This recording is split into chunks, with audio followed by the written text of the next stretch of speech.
Becky Norris, and I work at Sanford Underground Lab up in Leeds, South Dakota, and it's the site of, it's actually the former Homestake Gold Mine, which ran for 125 years, and it's the site of what's hopefully going to be a future national science laboratory underground.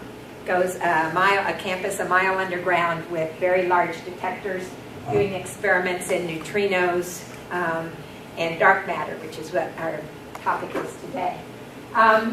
So in putting this session together, there was originally 3 speakers, and the first 2 talks are on the science. So the first talk is representing the LSST telescope and talking about observational evidence for dark matter.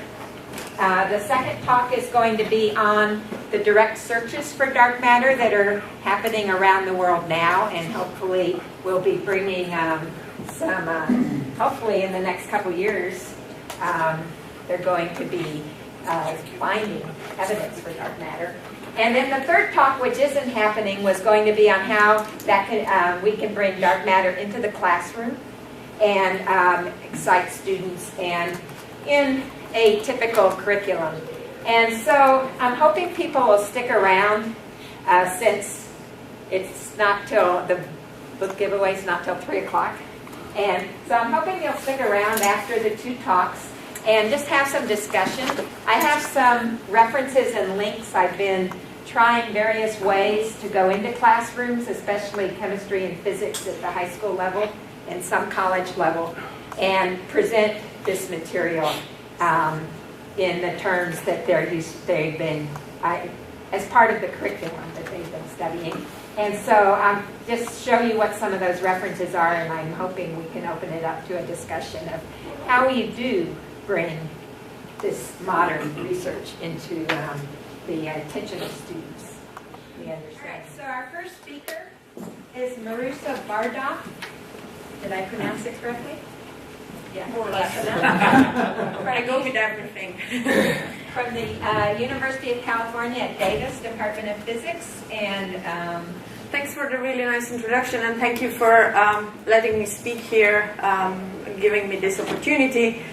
The movie that you're seeing in the background is really having quite some trouble getting streamed over, so the original is much better, so I highly encourage you to go to Brent Holly's webpage. And it's actually an amazing movie of our universe, and I show it to my class all the time. The movie is representing the light side of the universe. It's giving us the view of our galaxy. First, it starts with showing us the constellations, and then quickly you would realize constellations are just chance superpositions. And it looks good on my computer, but it does an amazing job of just showing what our Milky Way is. So this is the light side of the universe. But today I'm going to be talking about something completely different. I'm going to be talking about the dark side of the universe. And I apologize because this talk is going to be highly biased in the sense that I'm mostly going to be talking about my research. Because I thought, for one, it's sort of relevant to the next speaker. On the other hand, I don't have enough time to really include all the research that's been done lately on dark matter and explain the concept behind it, which some of you might not be familiar with. And so that's why I'm apologizing in advance. I won't be talking much about the rest of the things, although I'd be really happy to speak to you about it. So, the dark side of the universe. Okay. More precisely, I'm going to be talking about dark matter and how we know what dark matter is and how we measure some of the dark matter properties. And we do this with cosmic super colliders, bullet cluster, baby bullet, and yet another cluster that we discovered very, very recently. Of course, they all have these very crazy telephone names, and astronomers just don't have much imagination, I have to tell you that. And so you'll have to bear with me with all those numbers. But you don't need to remember the numbers. All you have to remember is the pretty pictures that I'm going to show you, hopefully. Because it's not really. But before I go into this, I would like to, this is a great opportunity because this is a physics teachers conference. I would like to introduce you to a class that I've recently designed, and I stole a lot of ideas from my time when I was in Santa Barbara, where Lars Bilston was teaching a similar class as a graduate class, but I decided to take a completely different spin on it and make it as a non-science major class. The class is titled Physics of California. I have taught it as a Physics 10 series, if anybody's familiar with that. I wasn't when I started teaching it. But in any case, it's a physics of skiing, surfing, and scuba diving for non-science majors. It has a lot more than that. It also has climate change, it has volcanoes, earthquakes, etc. So if somebody's interested in that, I'd be happy to talk. I'm happy to share my ideas, and of course learn from you from those topics, what works, what doesn't.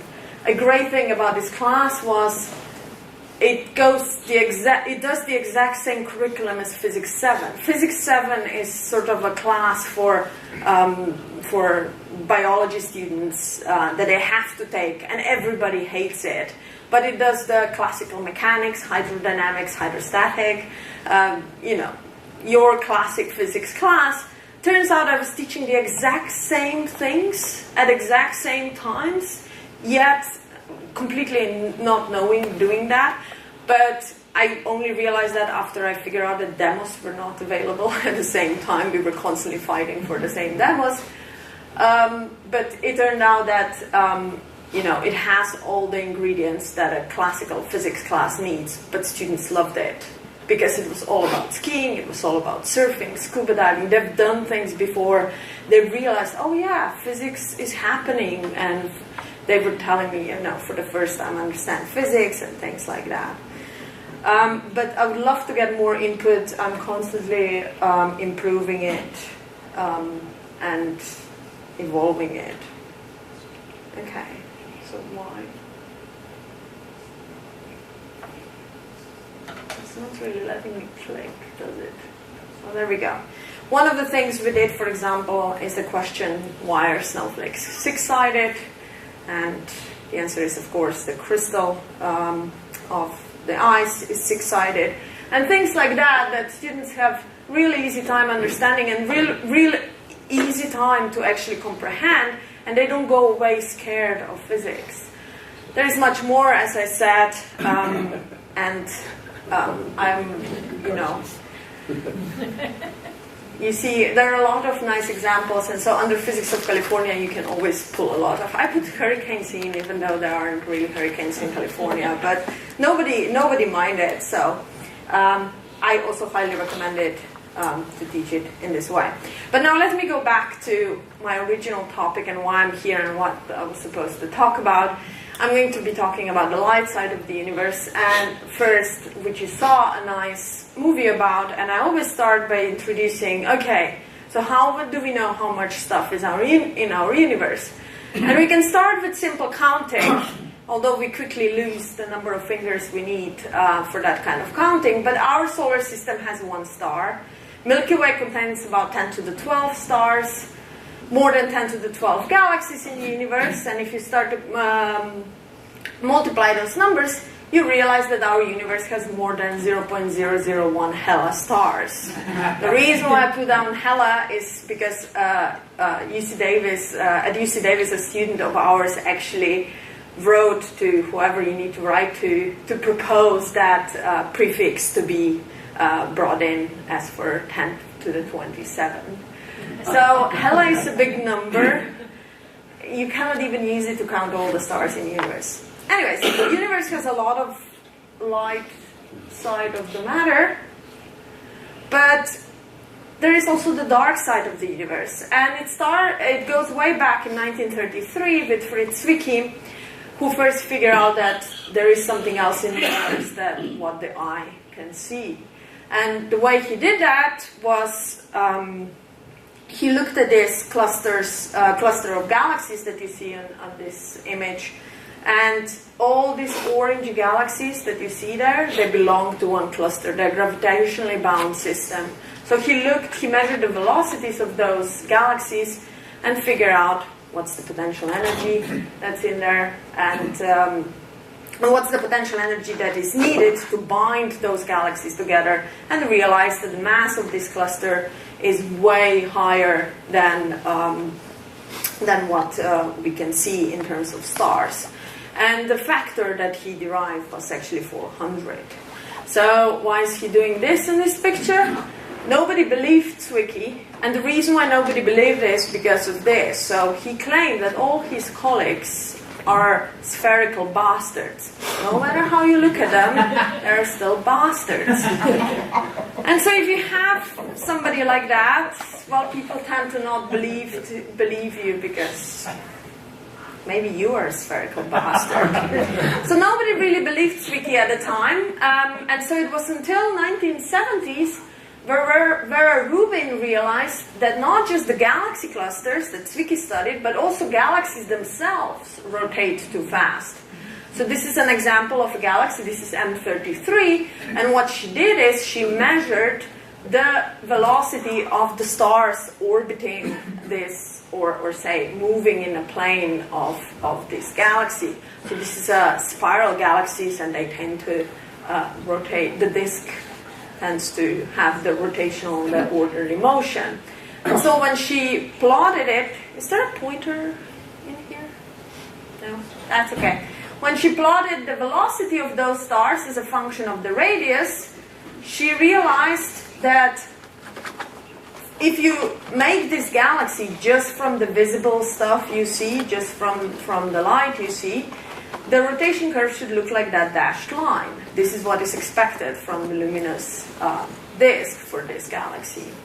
But what she measured was something completely different. She measured that there is velocities keep on rising, and if you go and do your Physics 101, this is a great example for your class, because it's just a simple rotation of a solid body, or rotation of orbit of a star around a sun, or the planets around the sun. You realize that what you need in order to explain the observed rotation curve is much more mass than what she could actually see.